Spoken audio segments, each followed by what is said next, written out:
వీక్షకులందరికీ నమస్కారం. అమరావతి రాజధాని రైతుల ఆందోళన పెరుగుతూ ఉంది.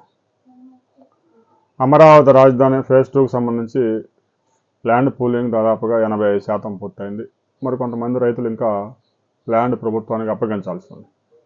అయితే రైతులు కొన్ని షరతులు పెడుతూ ఉన్నారు. ప్రభుత్వం కూడా కౌలు పెంచింది, ప్రతి సంవత్సరం పెంచుకుంటూ వెళ్లేందుకు కూడా అంగీకరించింది. అయితే ఇక ఫేజ్ 3 కూడా ల్యాండ్ పూలింగ్ ఉండబోతా ఉంది అని మంత్రి నారాయణ గతంలోనే ప్రకటించారు. మీడియాలో ప్రతిసారి చెప్తానే ఉన్నారు. ఫేజ్ 3లో ఏ గ్రామాల్లో ఎంత భూమి సేకరించబోతా ఉన్నారు అనే దానికి సంబంధించి ఇంతవరకు క్లారిటీ లేదు. దీంతో అమరావతి రాజధాని సమీప ప్రాంతాల్లో కొత్తగా వెంచర్స్ వేసుకునే వారికి కొత్తగా భూములు కొనుగోలు చేయాలన్న గందరగోళం నెలకొంది. ఇప్పటికే వేసిన పాత వెంచర్లో అయితే ప్లాట్స్ అమ్ముకుంటూ ఉన్నారు. దాదాపుగా ఆ ప్లాట్స్ అన్ని అమ్మడం కూడా అయిపోయింది. కొత్తగా వెంచర్ వేయాలంటే అవకాశం లేకుండా పోయింది.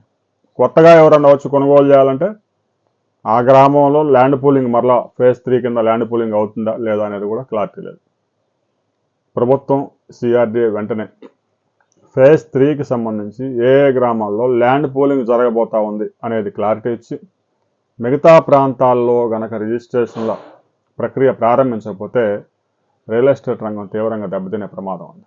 ఇప్పటికి అమరావతి రాజధానిలో 60,000 70,000 చెప్తా ఉన్నారు. పెద్దగా ట్రాన్సాక్షన్స్ అమరావతి క్యాపిటల్లో అమరావతి క్యాపిటల్ బేస్ చేసుకొని సమీప ప్రాంతాల్లో పెద్ద ఎత్తున రియల్ ఎస్టేట్ జరగాల్సి ఉంది. కానీ రిజిస్ట్రేషన్ నిలిపివేయడం రియల్ ఎస్టేట్ రంగాన్ని కుదేలు చేసింది. ఎవరైనా రైతులు అమ్ముకుందామన్నా కూడా వారికి అవకాశం లేకుండా పోయింది. కొనేందుకు ఎవరు ముందు రావడం లేదు. ఫేజ్ 3లో ఆ విలేజ్ ఉంటుందా ఉండదా అనే దానికి సంబంధించి క్లారిటీ ఇచ్చి ప్రభుత్వం వెంటనే రిజిస్ట్రేషన్ల ప్రక్రియ ప్రారంభించాలని రైతులు కోరుతూ ఉన్నారు. కేవలం ఇది రియల్ ఎస్టేట్ వ్యాపారాలకు సంబంధించిన వ్యవహారమే కాదు. చాలామంది రైతులు భూమి అమ్ముకుంటే తప్ప డబ్బులు వచ్చే పరిస్థితులు లేవు. అందువల్ల ఆ భూమి ఎంతో కొంత అరెకరం ఎకరం అమ్ముదామని చూస్తున్నా కూడా ఎవరు కొనడం లేదు. అనేక అవసరాలు ఉంటాయి రైతులకి. బిడ్డల పెళ్ళిళ్ళు చేసుకోవాలి, చదువులు ఉంటాయి, అనారోగ్యాలు. అయినా కూడా భూమి అమ్ముకుందామంటే కుదరడం లేదు. ప్రభుత్వం కనుక వెంటనే రిజిస్ట్రేషన్ ప్రక్రియ ప్రారంభించే విధంగా ఆ ఫేజ్ 3కి సంబంధించి ఒక ప్రకటన చేయాలి. దీనికి సంబంధించి రైతు సోదరుల్లో ఉన్న ఆందోళన తొలగించాలి అంటే ఆ రిజిస్ట్రేషన్ల ప్రక్రియ వెంటనే ప్రారంభమయ్యే విధంగా ప్రభుత్వం చర్యలు తీసుకోవాలి. ఆ ఫేజ్ 3లో ఒక 12 గ్రామాల్లో ఒక 44,000 ఎకరాలు ఏ గ్రామాలు అనేది ప్రకటిస్తే ఆ గ్రామాలు వదిలేసి మిగతాదంతా రిజిస్ట్రేషన్ ప్రక్రియకి అడ్డంకులు తొలగించాలి. అప్పుడే రైతులకి కొంత బెనిఫిట్ అవుతుంది. లేదంటే అమరావతి సమీప ప్రాంతాల్లో రియల్ ఎస్టేట్ మొత్తం ఫ్రీజ్ అయిపోయింది. ఇది భవిష్యత్తు కూడా ప్రమాదకరం.